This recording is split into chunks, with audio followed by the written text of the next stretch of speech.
Okay, gang, welcome to part 2.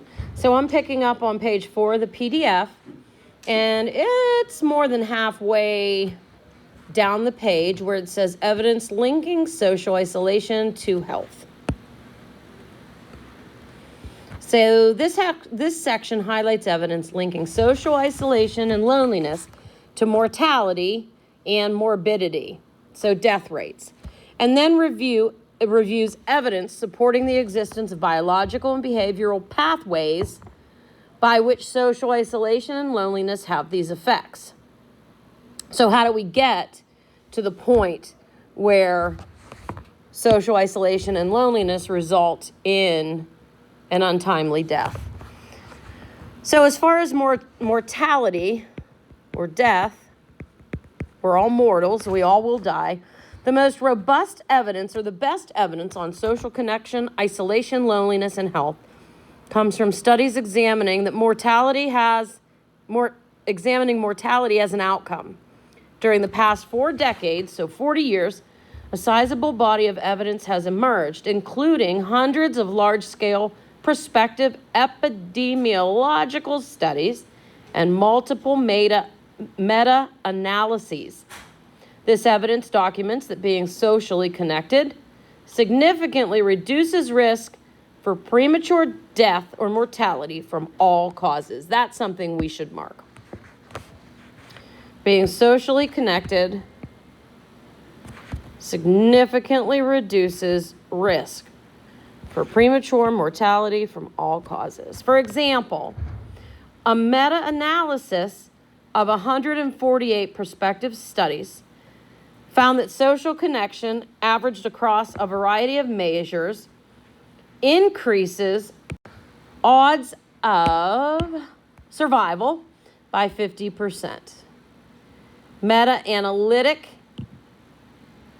data also indicate that experiencing loneliness or social isolation increases risk for earlier death by 26% for loneliness, 29% for social isolation, and 32% for living alone. Let's mark that.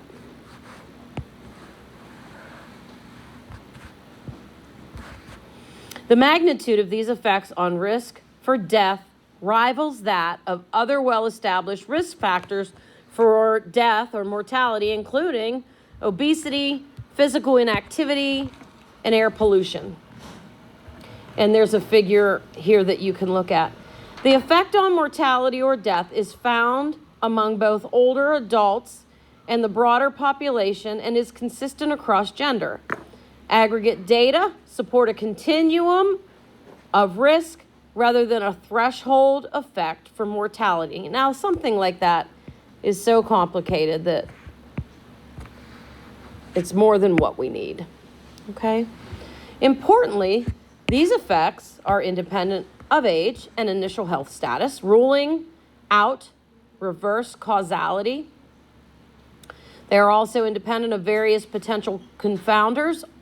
They are also independent of various potential confounders, are replicated across more than 150 studies, provide converging evidence across a variety of samples and measurement approaches, and establish directionality. There is also now sufficient evidence that social disconnection meets the Bradford Hill criteria, which were used to establish smoking as a causal risk factor for mortality from all causes. Okay, so that part's pretty difficult. Let's break it down and try to sum it up in the margin, because we certainly don't need quite all of that. The bottom line is we're getting to the point where there is evidence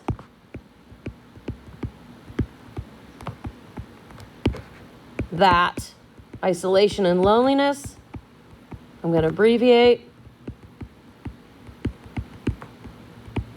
at least one, are risk factors for death by the same factors used to determine years ago that smoking was a risk factor.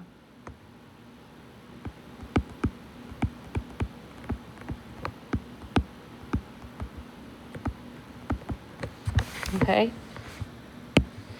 Now, as far as morbidity, which means death, social connection and isolation also significantly influence other major physical, mental, and cognitive health outcomes. Cognitive health outcomes would be neurological things that go on in your head.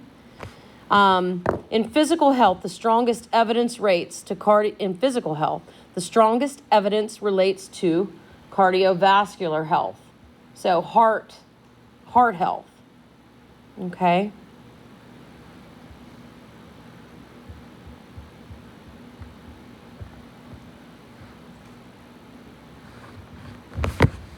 Okay.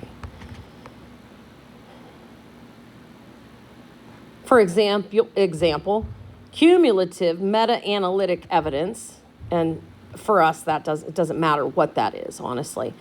The outcome, the result of that evidence, indicates that poor social connection increased risk of developing heart disease by 29% and risk for stroke by 32%.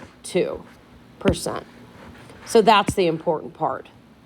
Okay? Evidence indicates we don't care how they collected the evidence for our purposes here, but we just know that loneliness and isolation can contribute to heart disease.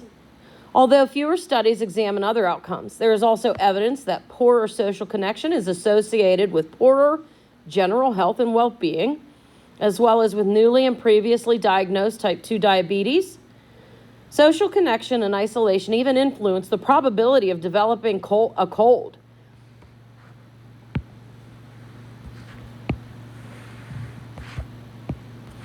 Independent of baseline immunity demographics, or where you're from, how old you are, and health practices. Okay? So aside from where you live, where you're from, what you do for a living, and things like that, and your baseline immunity, aside from that, isolation can influence whether or not you get a cold. Among mental and cognitive or intellectual health outcomes, the meta-analytic data supports the influence of poor social connection on risk for depression, poorer cognitive function, and dementia.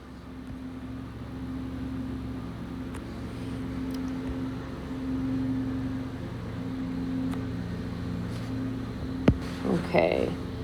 So isolation also can lead to depression, decreasing intellectual ability, and we're mowing. So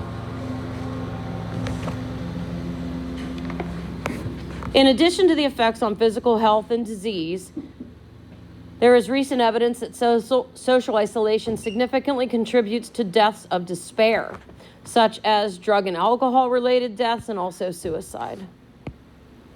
So some pretty significant outcomes.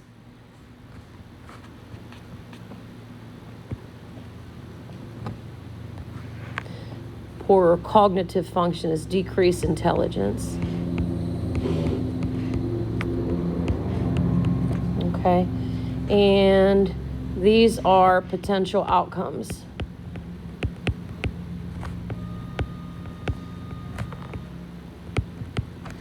And I'm going to do a time check. It's 52. I'm going to pause there and make this part 2. I'll see you back for part 3 because the bell's going to ring. The announcements are going to be on.